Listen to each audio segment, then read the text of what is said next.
Voices in my head, they counsel me, they understand, they talk to me. This is an Extreme Pro Wrestling Radio special podcast featuring WWE superstar Randy Orton. You got tools in your religion, all designed to keep you safe.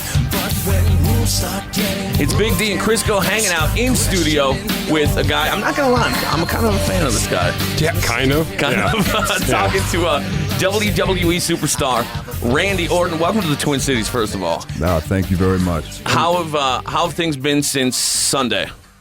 Since Sunday. Outside of losing the... Yeah, right, of course, outside of that, things have been okay. My wife and daughter attended the pay-per-view, and we hung out in Chicago yesterday, so I had some family time with them. That's always fun. But now, here I am in Minneapolis, ready for SmackDown tonight, and I got to try and get that title back, man. I'm pulling for it. Any chance we get the rematch tonight, or are you? We'll see what happens tonight. There's a match scheduled to take place. Myself versus Christian, street fight for the title. Okay. So I do have an opportunity tonight to get that title back and eventually go into SummerSlam, biggest party of the summer, as the World Heavyweight Champion. We're pulling for you, man. Wish me luck, man. Thank you. What? Now, you've held the WWE Championship, you held the World Heavyweight Championship. Which belt do you like better? Well, first, there's your problem right there. You call it a belt. Sorry, championship. It's a championship. That's okay, or title. Title works. No, excused. It's excused. I'll excuse that. Jeez, D. Yeah, belt. Come on. You really can't say belt, though, right? That belt holds up your pants. You know? He's got you there. So anyway, a very big belt in your case, but hey, we're having No, fun. I can take it. We're I can having take it. fun. That's And fine. be careful, he's got scissors right now. So I do. I am playing with scissors. He is. I'm nervously over here playing with scissors. About to run down the hall with them. No, don't worry. No, my favorite title to carry would probably be the World Heavyweight Championship.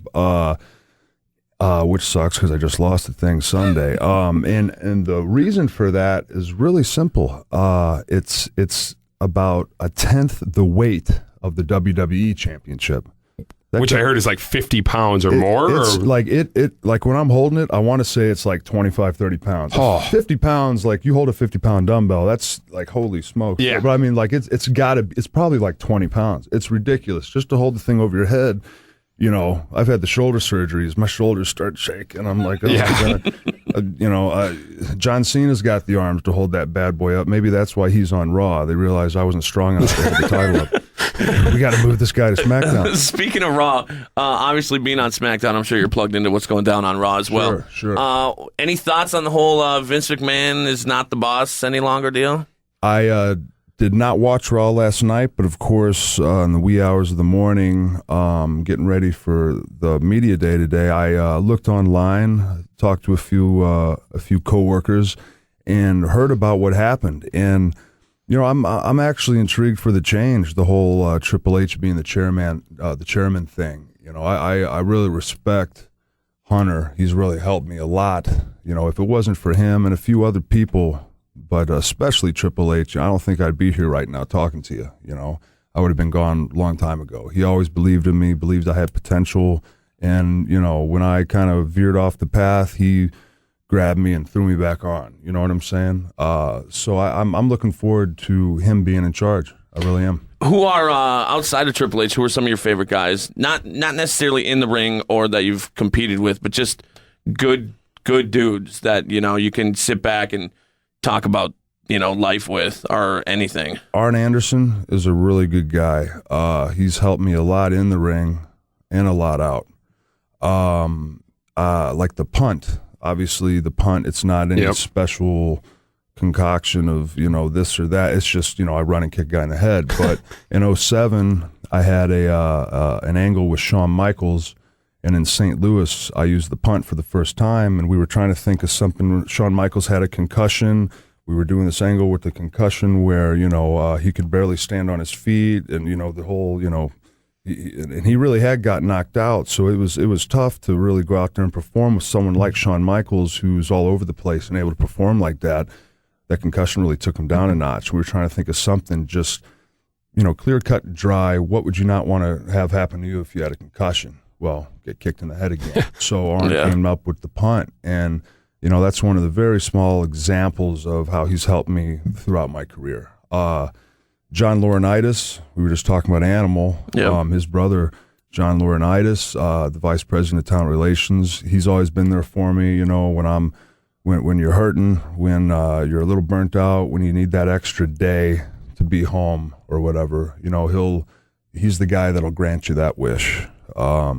He's been there for me. Ric Flair and Hunter, as I just talked about, back in Evolution, those guys, that was a really influential part of my career where I was coming up, and I was listening to everybody, and you listen to 20 guys give you their input. It's kind of hard to decipher what's right, what's wrong, what works for me.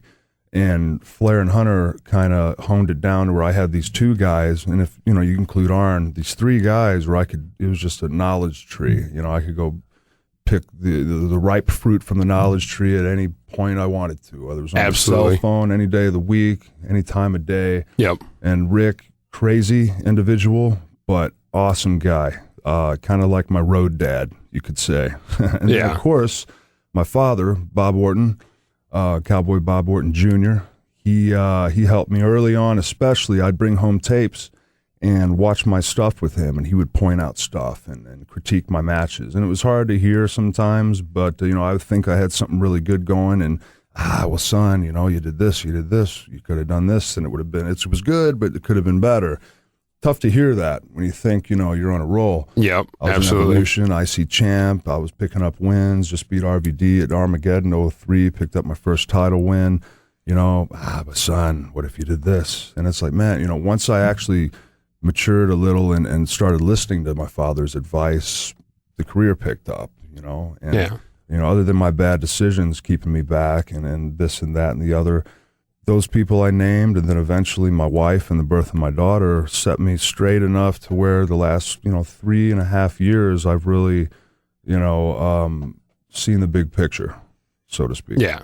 Now, are there any guys like, because you obviously have made your career and won multiple championships, is there anybody you see coming out of the newer class, like the younger guys, like you worked with Ted DiBiase and Cody Rhodes? Oh, yeah. Are there any of those guys you see being a future heavyweight champion or WWE champion? Or as far as future heavyweight champions, Cody and Ted, first two names to come to mind.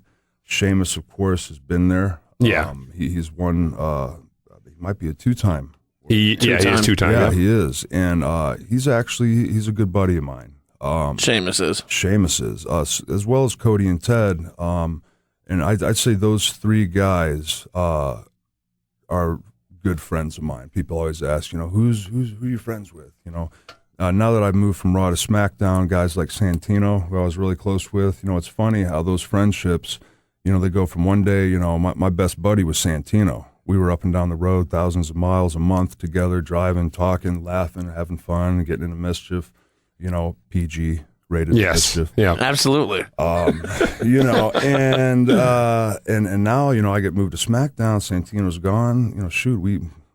I saw him Sunday, but other than at pay-per-views, you don't see each other. So now, Ted, Cody, we had the legacy thing going on for a while, and I know them from there. But of course, their fathers were in the business, and that just kind of makes our little group mean even more. The whole, as far as being friends go, helping each other out, and I see those guys doing good. And Wade Barrett as well. I think. I like Wade Barrett.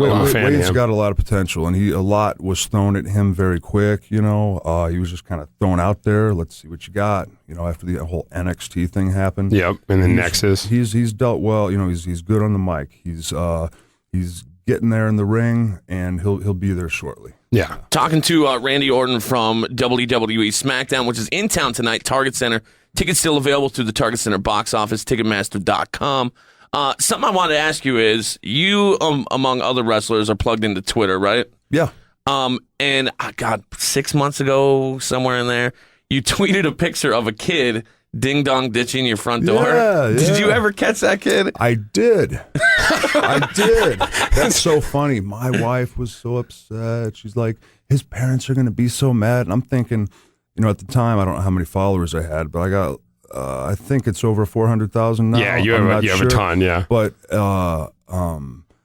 I'm like, they ain't gonna be mad. This kid's gonna get it's kind of cool. Yeah, actually. If I was in high school and I ran, I ding dong ditched some dude that's on TV and he put my face out there, I got the cameras on the house. There was like 4 angles of him, and he was just smiling with like the cheesiest smile ever. I got him. You got him bad. It wasn't just one. It was like multiple shots of him walking away. And I have cameras on my home because we've had problems with anywhere from that, ringing the bell and running to just like fans driving by and being a little pushy. And, you don't come to my house, knock on my door and ask for an autograph. You don't do that. No. But it happens. And, gated community or not, it don't matter. People find a way. Well, and the thing is, like, if I'm going to ding-dong ditch somebody, I wouldn't do that anyway. But Wear a I would mask. go like Betty White. Because I'm not really intimidated by Betty White. Right. If I see Randy Orton come out of his house, I'm like, I'm going to ding-dong ditch that guy. Yeah. I don't think I could ever make it to the door without peeing myself. I'd be like, It's funny because I put his face on Twitter, and I believe I offered tickets to the show in St. Louis for anyone that, or tickets anywhere. I think it was, tickets for whoever, in case the cousins of the kid from Washington State called in. Who knows? I'll give you some tickets when we're Spokane next month. But it ended up I was at the gym by my house, and there was a couple kids there that looked to be about the same age. And I said, you know what? And they knew me from being at the gym, and it's a gym I work out when I'm at home. And I was like, you guys know this guy? And they're like, yeah, that's so-and-so. That's Jim Johnson. You want his number? And I was like, sure.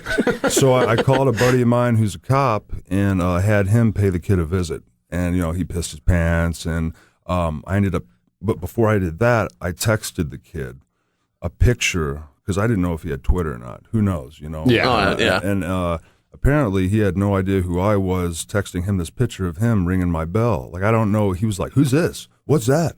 Who do you think you are? What do you want? And I'm like, is this kid, is he real? Yeah, what is going on? Like, that's you ringing my doorbell, you little punk. But he got it, and then I got the official apology since he had my number, of course, which probably wasn't the smartest thing in the world for me to do. No, he was probably like, oh my God. Yeah, but, I did change my number a month later, but still, did get the apology, and that's all.